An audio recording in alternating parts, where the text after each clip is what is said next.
President Biden and his administration say they will continue leading diplomatic efforts to ensure safe passage for any American or Afghan partner or foreign national who wants to leave Afghanistan. President making that commitment yesterday in his speech to the nation, as he said, America is out of Afghanistan. So was the withdrawal a success, as the president said? And was this administration, were their hands tied by the Trump administration, as he said yesterday? We're going to talk about that next with my next guest, former Secretary of State Mike Pompeo. Mr. Secretary, welcome back to the program. Tony, it's great to be back on the show with you. Hope you're doing well today. And I'm praying for all the people down in Louisiana that were impacted. Well, and I know you've got family ties down here, so you know what it's like. Yes, sir. Well, let me jump right into this. I want to play a very short clip of the president yesterday in his speech to the nation, where he said the withdrawal was a success. The extraordinary success of this mission was due to the incredible skill, bravery, and selfless courage of the United States military and our diplomats and intelligence professionals. Now, Mr. Secretary, you were involved in conversations with the Taliban. You know very well that landscape and what was happening. You knew the challenges that faced the country in leaving Afghanistan. I mean, is the president correct? Was this a success? We left Americans behind. We left our Afghan allies behind. Is this a success? Tony, it certainly was not a success. He described it as an extraordinary success. It certainly wasn't that.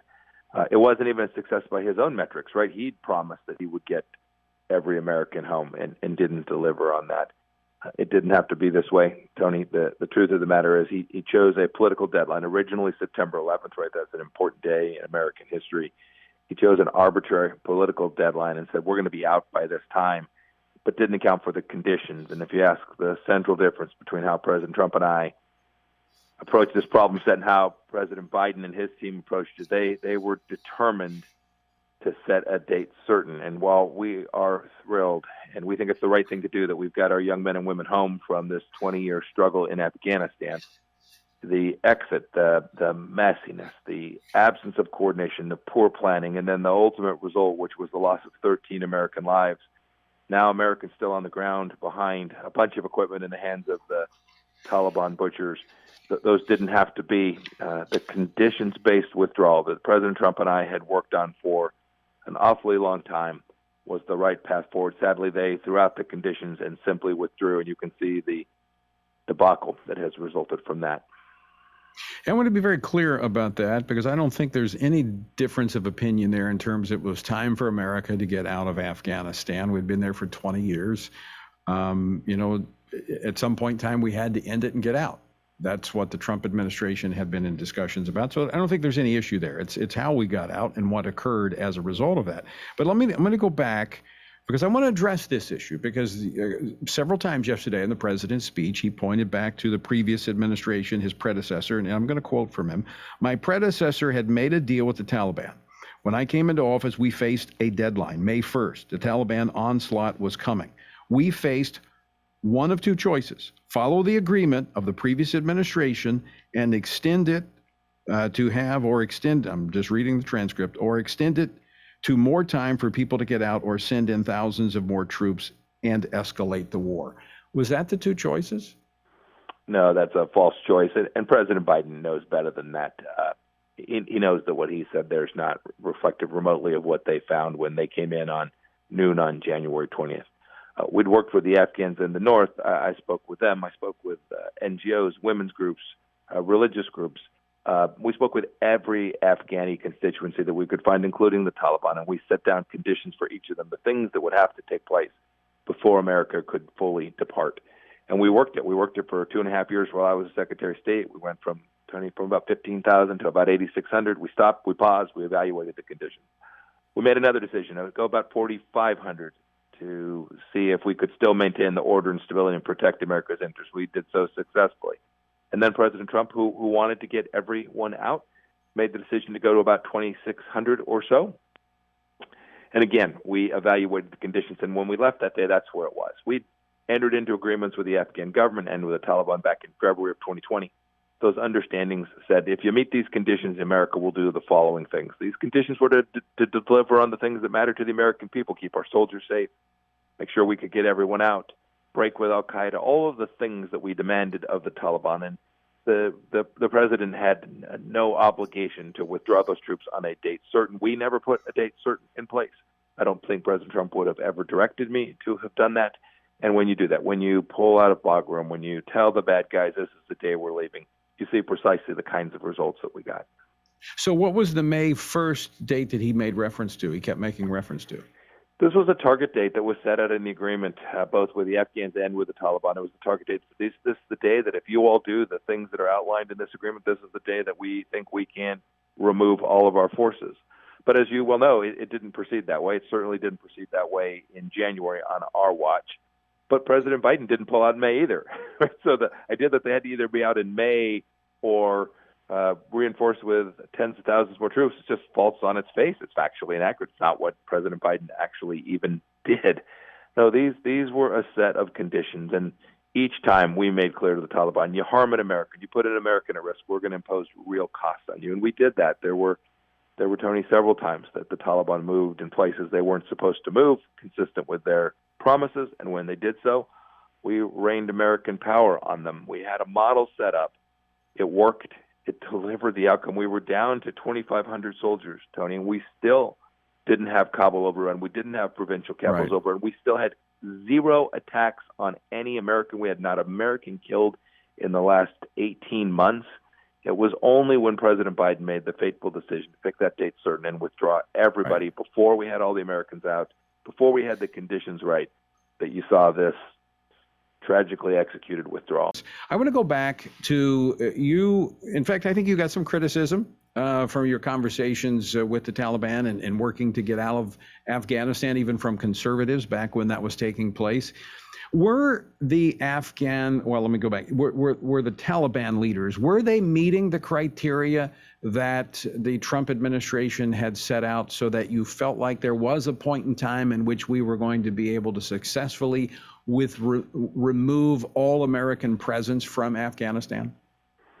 Well, Tony, we never trusted them. We never believed in the words that they'd say. We simply watched how they executed on the ground. And so as they did the things that they'd committed to do, we began to reduce our force posture, our uniform military force posture. We were determined to get these folks back home.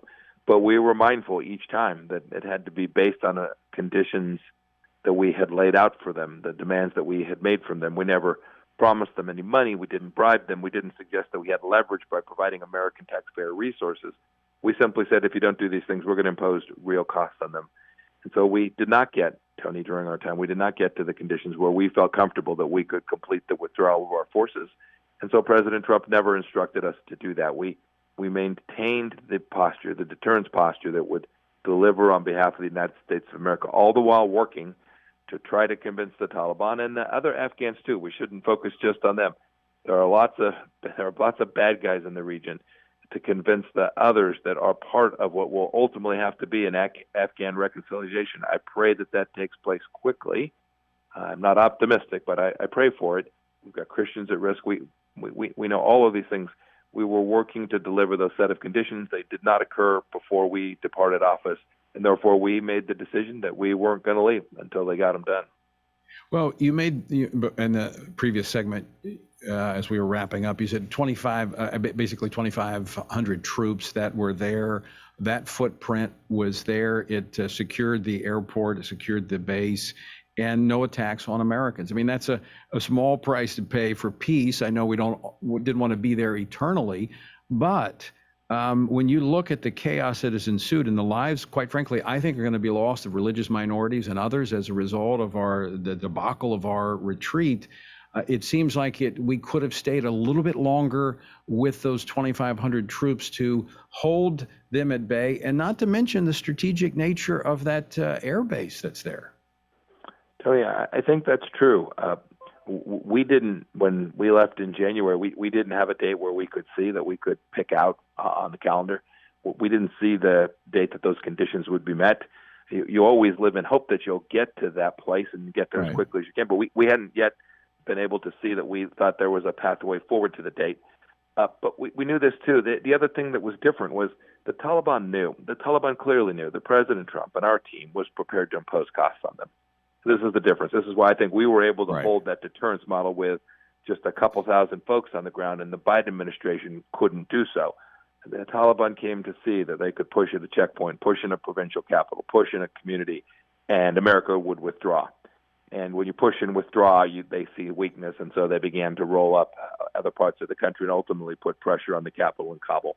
They didn't put pressure on the capital in Kabul under the Trump administration because we were very clear about what would happen if they did. Secretary Pompeo, but that weakness was not contained in terms of its perception and the reality of it was not contained within the borders of Afghanistan. I mean, I think our other enemies, China, North Korea, they're all watching this. Tony, is a larger, more strategic matter. You are absolutely right. You should know that I saw so clearly when the United States struck the IRGC leader Qasem Soleimani, the whole world took note. We could watch leaders around the world saying America is serious about protecting its interests. When those same leaders observe weakness from an American president, whether that's Chairman Kim in North Korea or Xi Jinping in China or Vladimir Putin in Russia, when they sense that America will retreat when pushed, they're going to push. One of the greatest losses from what's happened these past 3 weeks now is American credibility to our friends and the absence of fear from our enemies that will ensue from American weakness. One final question for you, Mr. Secretary. I know that you have a strategic mind. You are looking globally. Where do you think the next threat comes from? What's the next shoe to fall as a result, or next domino, I should say, to fall as a result of this display of weakness by America? I think we've increased the risk of a couple of things happening in the relatively near future. First, other terrorists, other radical Islamic jihadists will see that America can be pushed. And so whether that's al-Shabaab in Africa or al-Qaeda in the Arabian Peninsula in Yemen or any of the other places we find these radical Islamic terrorists, I think they will see that there's more room. Remember, they were able to create an entire caliphate in Syria that took the Trump administration to put back against. So this model of America's unwillingness to do what we need to do to protect from terrorism, I think they'll see, and they'll seize upon that. I fear that. The other thing is I do worry for places like Taiwan where there are high tensions and bad actors that want to move. I wonder if the leaders there won't also sense that America is not prepared to do the things that it ought to rightly do to defend its friends and be partners with its allies, and there'll be a push from the Chinese there. Well, Mr. Secretary, once again, we're out of time. I could spend all day talking with you about this because I think these things are extremely important for many, many reasons for us and for our allies and for, in particular, religious minorities around the globe. And again, I want to thank you for the work you did in the Trump administration and want to thank you for joining us today. Thank you, Tony. Bless you. Have a good day, sir. All right. Former Secretary of State Mike Pompeo.